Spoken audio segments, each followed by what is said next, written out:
it's Robin, Artist Online Crafts, and welcome to my studio. A couple weeks ago, I did a video for the half rectangle triangle block. I recently turned all of mine into this fun tote bag, which you'll be able to find in my Etsy shop if it's something that you love as much as I do.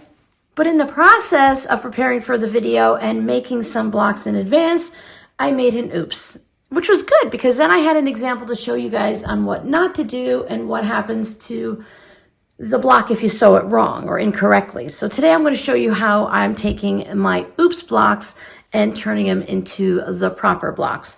Now I'll put a link down below in the pinned comment so you can find the previous tutorial and learn all about cutting and trimming and how to properly sew it together. But today I'm just going to show you what I'm doing with my oops.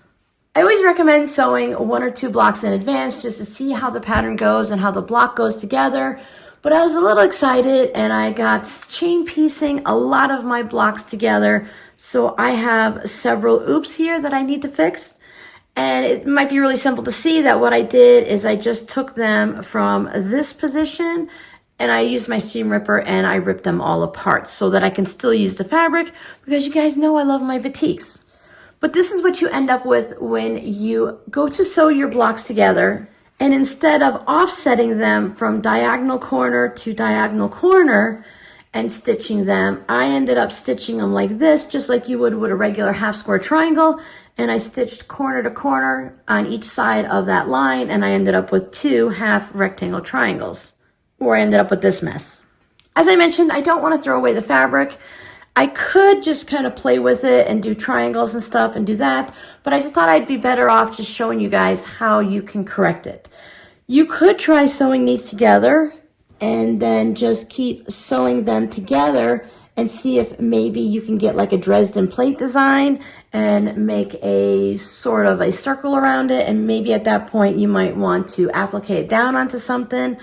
But I like to make some zipper pouches and have them actually look like they're supposed to. So what I'm going to do is very simple with the batiks.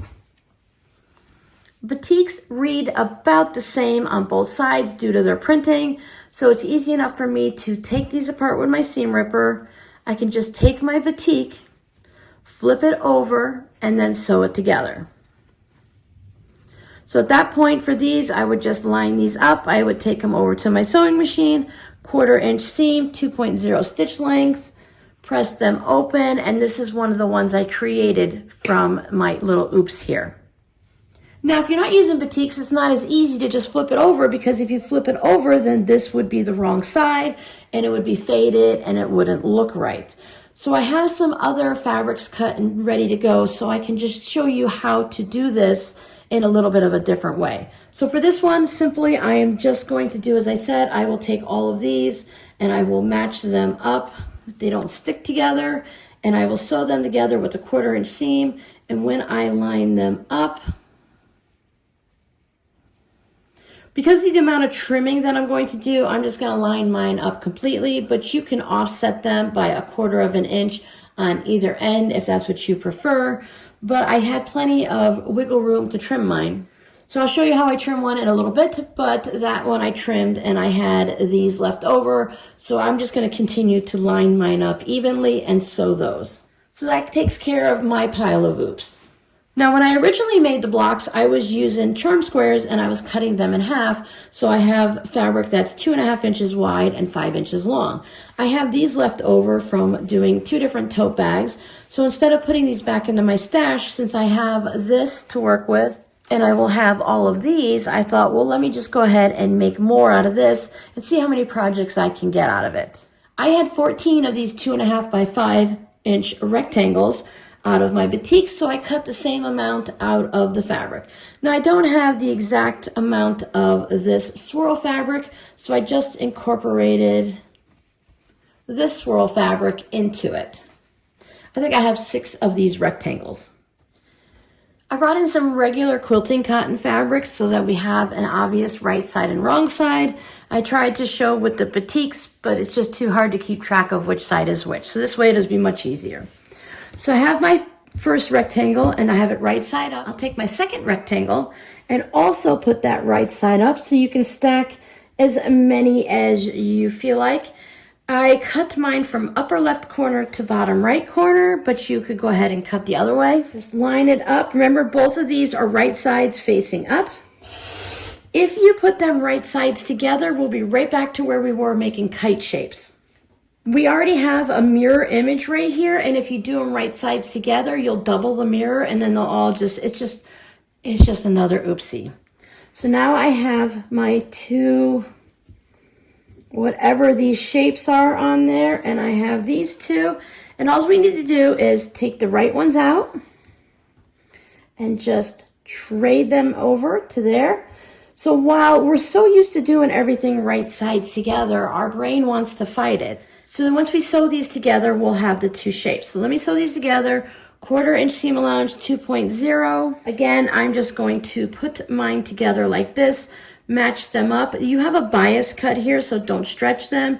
You can put pins or clips and then just take it over, and I'm going to chain piece. I'll sew the next one right after it. When we sew these together, when you look at them, the two right sides together and ready to sew the 1/4 inch seam, you can see that it's again a weird shape. So we have this extra bit hanging over. So it was weird last time we did it. It's still a little weird, but all you need to do is pay attention to your 1/4 inch seam here and make sure you're stitching that correctly. I'll take it over and I will press it to whatever you might want to consider the dark side. If you prefer, you can press your seams open. I just go ahead and press them to the same side all the time. Especially when I'm working with the white fabrics or an actual light and dark similar to this. I don't want my dark fabric underneath my white and causing any type of a shadowing from that seam. We have to be careful because you can just see the white anyway. And then if I didn't do my seam perfectly and any of my blue is peeking out there, I'll be able to see that dark line of blue right here on my white squares. So there are my two half rectangle triangles. Once they're trimmed, you can lay them out in any type of a pattern you want. You can line them all up like I did with the batiks and the whites, or you can do it this way. I cut a couple other ones just to practice to make sure that by laying them right sides all the way up and not touching right sides together, that I would actually get what I was looking for.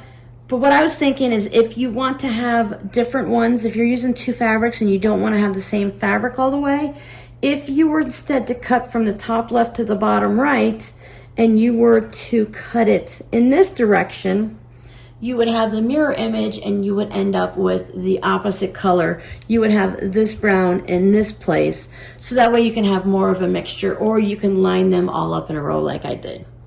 So I hope that helps you guys understand how to fix a little bit of an oops if you made a mistake like I did and you forgot to do a test block first to make sure you knew exactly what you were doing. I think the half rectangle triangles are a great block to sew. It just takes a little bit of rethinking and from what we're used to. Now when I trim these blocks, I was able to put my little square right there and trim them that way, but since these are going in a different direction, it's not easy for me to do that, so I'm just turning mine sideways, and then I can do the technique that I showed you in the video about using that little square of the 1/4 inch.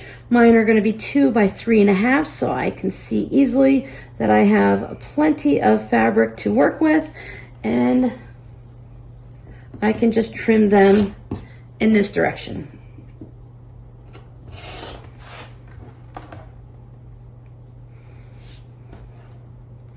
Turn them around this way and 3.5 by 2.